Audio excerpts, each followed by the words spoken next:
Welcome to Revenge with Lyra. At the lawyer's office, I discovered my parents left me nothing. My sister got it all: the house, the stocks, the summer property by the lake, even my grandmother's emerald brooch. They didn't even look ashamed. Dad said, "You can earn for yourself. You're capable. She's the chosen one." Chosen. Like this was some divine pageant, and I hadn't even made it past auditions. My name is Serena Knox, I'm 30. And if you think you know how this ends, stay tuned. Because what happens when the family that raised you like a warrior suddenly expects you to bow? What happens when capability becomes the excuse for cruelty? I didn't argue. Didn't cry. I simply nodded at the will, folded my hands in my lap, and let the silence speak for me. And then, I canceled everything. The $1,100 auto transfer for Mom's meds. The $800 that went toward Dad's mortgage. The tuition aid for my nephew. The emergency stash they'd tap into every Christmas like clockwork. Gone. All of it. They didn't notice, not at first. They were busy popping champagne with Marissa, toasting her inheritance blessing. But a month later, my phone pinged. Mortgage is due. Can you cover it this month? I stared at the message for a second, then replied, "Not mine." No emojis. No punctuation. Just cold, clean truth. 5 minutes later, she tried calling. I didn't pick up. Some debts aren't financial. Some debts are emotional. And this time, the bill wasn't coming to me. The thing about silence is it grows teeth. After I replied, "Not mine," my mother didn't call again. Not that day. But 2 hours later, my dad emailed. Subject: re-mortgage. Body: "You're being selfish. We did our best. Don't let bitterness ruin the family." I stared at it for a long time. Not because it hurt, but because it didn't. I remember the nights I'd spent patching this family together like a seamstress on her last needle. Dad's back pain treatments? I paid. Mom's dental implants? I covered. The week Marissa dropped out of college and ran to Cabo, I flew there and dragged her back. But in that lawyer's office, I wasn't a daughter. I was the afterthought. The capable one. The next morning, I walked by the bakery I used to love as a kid and saw Marissa inside, laughing, coffee in one hand, an iPad in the other. She was tapping through house listings, big houses, with porches, pools. She'd inherited everything, and she wanted more. I didn't go in. I simply opened my banking app and clicked freeze on the emergency family account they still had access to. It was $18,340. I transferred it into a locked savings account in my name. Later that evening, a string of texts popped up from Marissa. "Hey, weird, I can't pull money. Did something happen to the account? Mom said you're being vindictive. Please just talk to her." But I wasn't being vindictive. I was finally being fair. And fair, for the first time, felt like peace. Marissa's text stopped after midnight. I imagined her, scrolling through our shared account, realizing every dollar she'd taken for granted was now just numbers locked behind my name. But I didn't do it to punish her. I did it to see who they were without me. 3 days passed. Silence. Then, the phone rang, not my cell, but the landline I hadn't touched in years. It was still plugged in near the entryway. I let it go to voicemail. My mother's voice crackled through the machine like an old radio. "We know what you did, and you're making a mistake. Come to Sunday dinner, and let's talk. You're still family." Still family. Those 2 words, they clung to me like wet fabric. I stared at the family photo above my fireplace. I was 16 in it. Braces. Holding a cake I baked myself. Marissa was already glowing, golden, gifted. My parents had their arms around her. I was nearby. Sunday dinner came. I didn't go. Instead, I booked a cabin 3 hours away. Packed a bag. Drove. Halfway there, I stopped at a gas station and got a message from my old college roommate, Lindsay. "Saw your sister's post. You okay?" Attached was a screenshot of Marissa's Instagram story. It was a picture of my parent house. The caption read, "When your fam tries to punish you, but forgets they still owe $1,200 on last month's credit card bill. Oops." She tagged me. publicly. That's when I smiled. Because what she didn't know was, I'd already closed that credit card the day before. And the collector? He was calling, but not me. By Monday morning, their silence turned to noise. Missed calls, blocked numbers, emails with subject lines like, urgent, Please. We didn't mean it that way. I didn't open a single one. Instead, I watched the balance in their once joint accounts drain into late fees, interest penalties, and default notices, all of which used to land on my desk.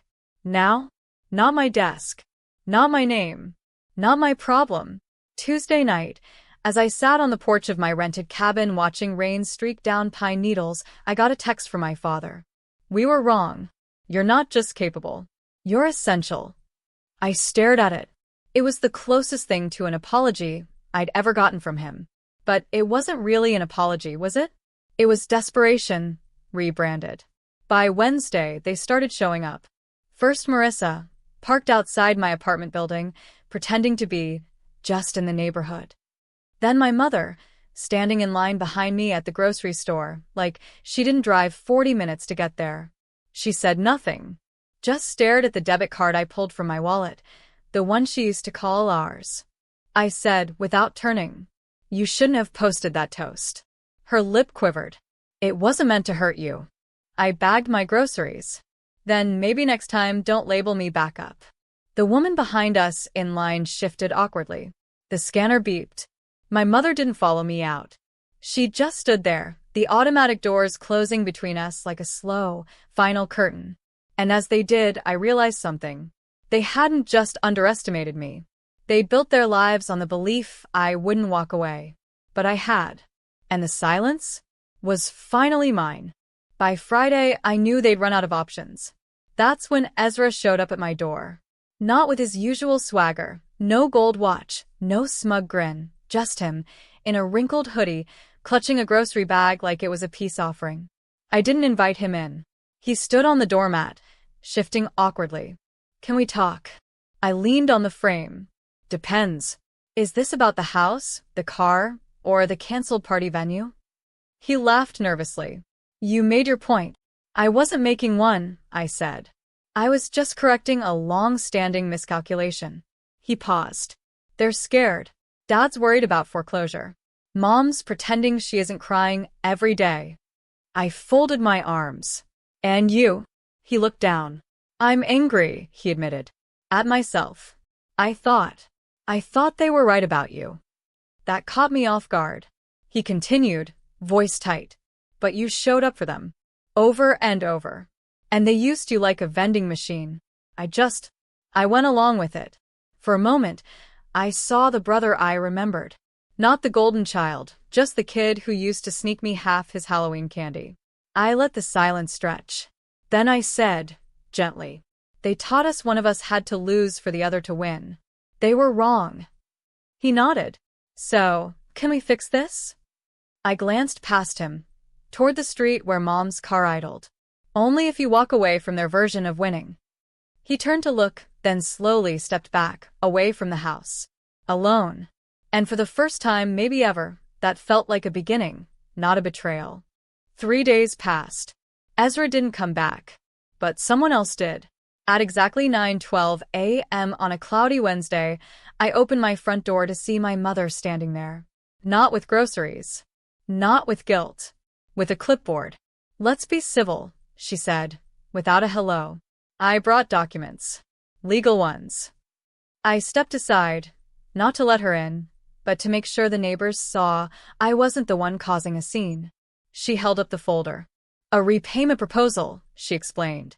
"You'll get your money back. Gradually. We can't do everything at once." I raised an eyebrow. "I never asked for repayment." "Well," she sighed, lips tightening, "you've made things quite difficult. You cut the utilities.